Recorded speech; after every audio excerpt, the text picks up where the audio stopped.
So unahin muna natin ang super typhoon na si Ophel. Patuloy nga itong kumikilos papalapit ng landmass ng Northern Luzon area. At kanina alas 10 ng umaga, ito ay nasa mga bahaging karagatan na silangan ng Divilacan, Isabela. Taglay ng super typhoon na si Ophel, ang lakas ng hangin umabot hanggang 185 kilometers per hour malapit sa gitna nito. At ang pagbugso ng hangin naman naabot hanggang 230 kilometers per hour. Ito ay kumikilos sa direksyong west-northwest sa bilis naman na 15 kilometers per hour. So inaasahan nga natin ngayong araw ay posible itong maglandfall dito sa bahaging ito ng Northern Luzon area. Samantala, sa labas ng ating Philippine Air Responsibility, ang tropical storm na may international name na Manny ay patuloy din po nating minomonitor at nag-issue rin naman po tayo ng tinatawag na Tropical Cyclone Advisory para sa nabanggit na sama ng panahon. So ano nga ba yung magiging epekto muna ng bagyong si Ophel dito sa ating bansa? So yung nakikita nating image naman ngayon ay mula po sa ating Pag-asa Baler Radar Station. So ang mga radar po natin ay nakakalat sa iba't ibang bahagi nating bansa at nakikita niya yung mata ng bagyong si Ophel at yung makakapal na ulap na associated with this particular weather disturbance. At kung mapapanatili nito yung ganitong forma, asahan nga natin yung maraming areas ng Northern Luzon at ilang bahagi ng Central Luzon ang posibleng ulanin simula ngayong hapon hanggang bukas. Ano nga ba inaasahan natin pagkilos? Unahin natin yung forecast track ng bagyong si Ophel. So makikita po natin, yung 8 o'clock location ay halos nandito na sa karagatan sa silangang bahagi ng Northern Luzon. At posibleng sa pagitan ng alas 12 hanggang alas 5 ng hapon ngayong araw ay maglandfall po ito dito sa may bandang Cagayan area. Subalit, dapat handa rin yung mga kababayan natin dito sa northern part ng Isabela. But generally, lahat ng babanggitin po nating lugar na may warning signal, maglandfall man sa inyo or hindi, tumawid man sa inyo yung bagyo, ay dapat handa po tayo. So bukas or mamayang gabi naasahan natin na nakatawid na ito dito sa northeastern part ng Northern Luzon at posibleng nandito na sa dagat sa pagitan ng Babuyan Island at ng hilagang bahagi ng Cagayan. Samantala, bukas naman ng umaga, inaasahan natin na nandito na siyang bahagi ng karagatan, halos nandito na sa northwestern boundary ng ating Philippine Area of Responsibility. At makikita natin, all throughout the forecast period, posibleng mag-recurve ito hanggang sa darating na Tuesday ay manatiling or maging isang low pressure area na lamang ito. Patuloy tayong magmo-monitor para kung magkaroon ng pagbabago sa forecast, speed, direction, and intensity sa mga susunod na araw ay ipapalaw po natin yan sa ating Tropical Cyclone Bulletin na ipinapalabas na po natin every 3 hours. So ano nga ba yung mga wind signal na nakataas sa mga oras nito dahil sa sitwasyon regarding Ophel? Meron po tayong wind signal number 5 dito sa northeastern portion ng mainland Cagayan. So ang palugit or lead time ay less than 12 hours na lamang dahil nga posibleng this afternoon ay maglandfall na dito sa eastern part ng Cagayan or northeastern part ng Isabela, itong sentro ng bagyong si Ophel. Samantala, wind signal number 4 sa naka-highlight ng red, Babuyan Island, northern and eastern portion of mainland Cagayan at northeastern portion ng Isabela.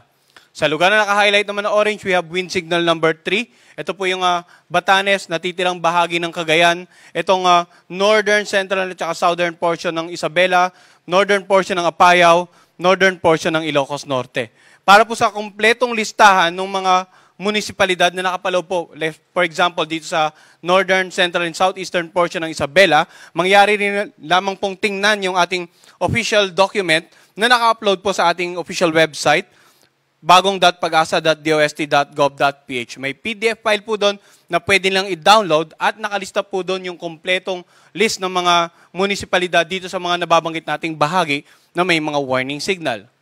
Samantala, areas na naka-highlight ng yellow, yan po yung may wind signal number 2 dito nga sa western at southern portion ng Isabela, northeastern portion ng Quirino, sa natitirang bahagi ng Apayao, dito sa may bandang Kalinga, sa northeastern portion ng Abra, ganun din sa eastern portion ng Ifugao, eastern portion ng Mountain Province, warning signal number 2 rin or wind signal number 2 dito sa natitirang bahagi ng Ilocos Norte at saka sa northern portion ng Aurora.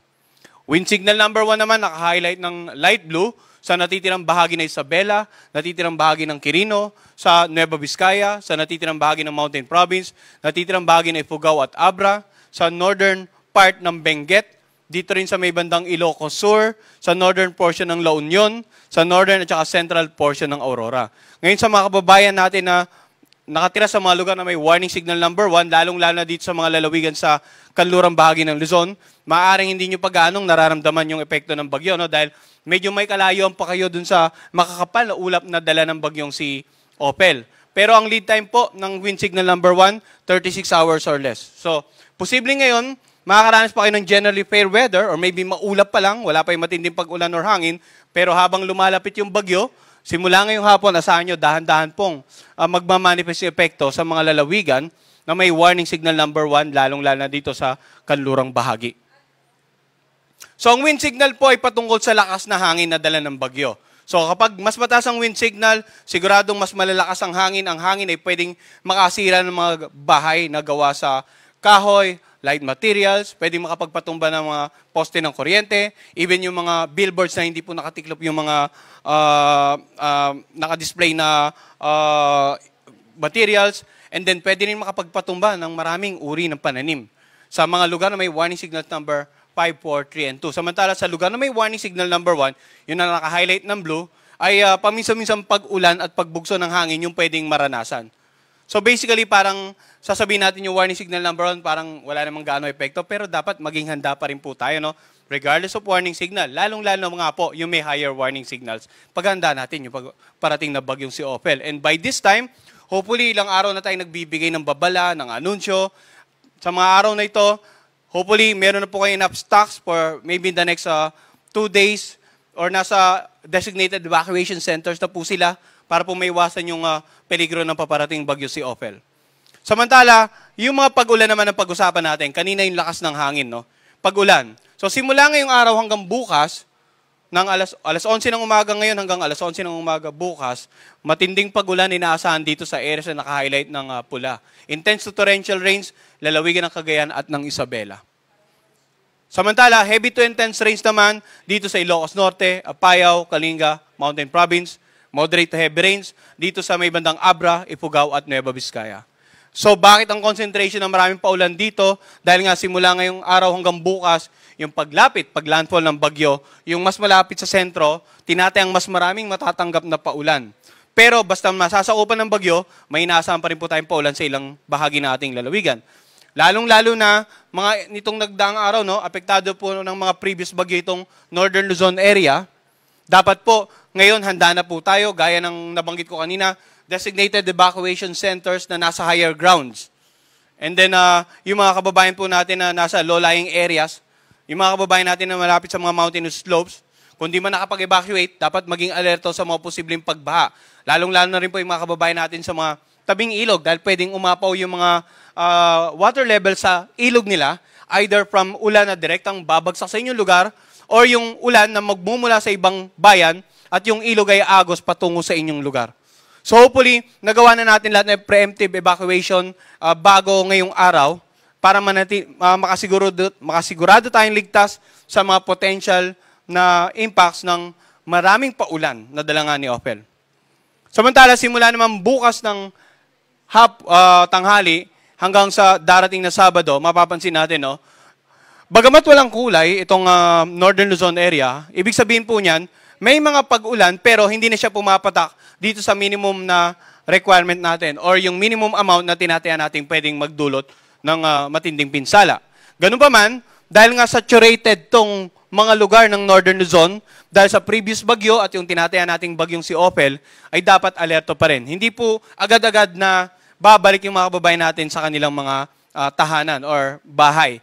So, makinig pa rin po sa magiging payo ng inyong LGUs at saka local DRR officials regarding continuous disaster prevention and mitigation measures at saka para po sa inyong overall na pangkaligtasan. Samantala, yun nga, bukas hanggang sa darating na Sabado, may mapag-ulan. Bicol Region and the Eastern Visayas. Bakit? Yun naman yung inaasahan nating pag-ulan dahil sa paparating na bagyong Pepito. Sa darating naman na Sabado, ng tanghali hanggang Linggo ng tanghali, eto, medyo may karamihan na po yung pag-ulan sa ilang bahagi ng Southern Luzon, no? Sa Quezon, at saka dito sa lalawigan ng Camarines Norte, Camarines Sur. Inaasahan natin yung intense to torrential Samantala, moderate to heavy rains naman dito sa mga areas na naka-highlight ng orange or heavy to intense, and then sa naka-highlight ng yellow, moderate to heavy. Dahil after ng bagyong si Opel, inaasahan natin, posibleng ngayon darating na weekend naman, mag-landfall or lumapit, pinakamalapit from the forecast track natin, yung bagyong si Pepito. Papakita po natin yung forecast track naman ni Pepito para mas maliwanagan kayo bakit sa darating na linggo ay ganyan yung inaasahan nating mga pag-ulan, Sabado and Linggo. Banta ng storm surge, no? Dahil sa papalapit na bagyong Opel, meron pa rin tayong mga taas na mula 2 hanggang 3 meters sa coastal areas ng Cagayan, dito sa Babuyan Island at sa Batanes. Ang storm surge o yung daluyong, ito yung malalakas na alon na pwedeng humampas sa mga dalampasigan, dala ng papalapit na bagyo.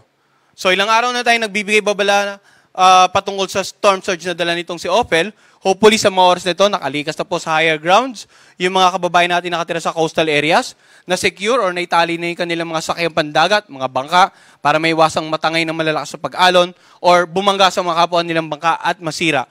And then yung mga kabahayan dito, sa mga coastal communities, hopefully na-secure na rin po natin.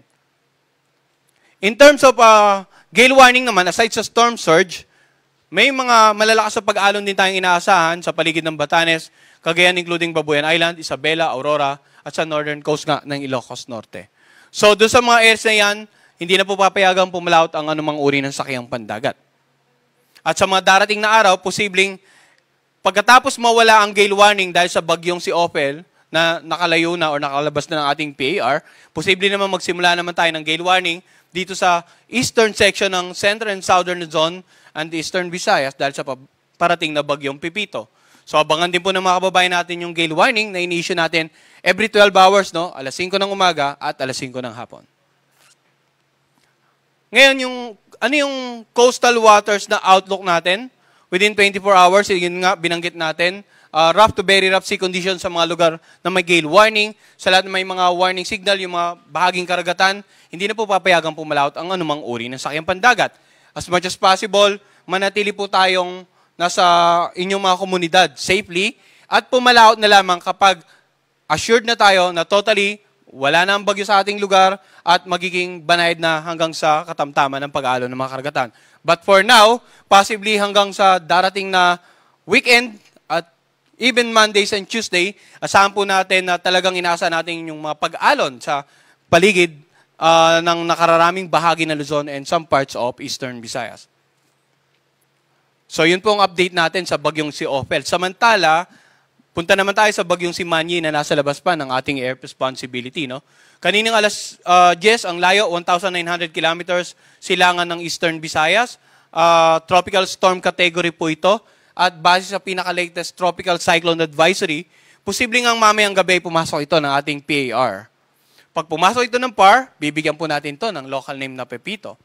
At kung titingnan natin yung forecast track, posibleng mag-landfall ito either dito sa may bandang northern part ng Eastern Visayas or dito sa Bicol region sa darating na Sabado ng gabi hanggang sa Linggo ng umaga. Pwede pang mabagi sitwasyon, makikita natin yung area probability na nagpapakita ng mga potential pang lugar na pwedeng maging aktual na tamaan ng sentro ng bagyong potential na Pepito within the forecast period. So dapat maging handa rin yung mga kababayan natin sa Central and Southern Luzon, Eastern Visayas, and possibly northeastern part ng Mindanao para dito sa parating na bagyong si Pepito.